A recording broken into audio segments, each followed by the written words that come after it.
Salam dostlar. Bu gün Polşa iş vizası ilə bağlı yayılan yanlış məlumatlardan danışmaq istəyirəm.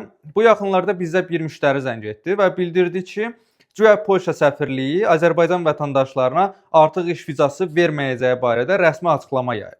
Biz həmin şəxsdən soruşduq ki, bu rəsmi məlumat harda yayınlanıb? Linki və ya sənədi bizə göndərin, biz də araşdıraq. Çünki həqiqətən belə bir qərar olsaydı, biz də bu xidməti dayandırardıq. Biz heç kimə yalan vəd vermək və insanlarda əsassız ümid yaratmaq istəmirik.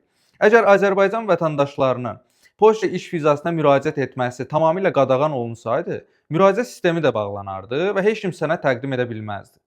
Halbuki hazırda müraciət etmək mümkündür və Azərbaycan vətəndaşları arasında Polşa iş vizasını alan şəxslər də var.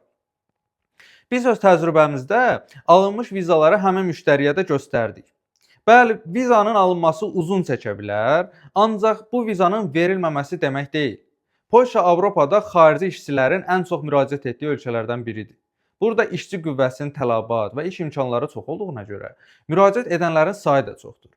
Buna görə həm vizaların, həm də Polşada müvəqqəti yaşayış kartlarının hazırlanması uzun çəkir.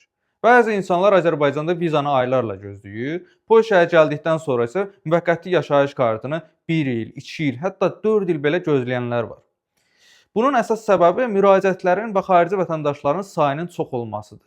Amma vacib məqam budur ki, Polşa iş vizasını almaq mümkündür və bu proses heç kim tərəfindən ləğv edilməyib.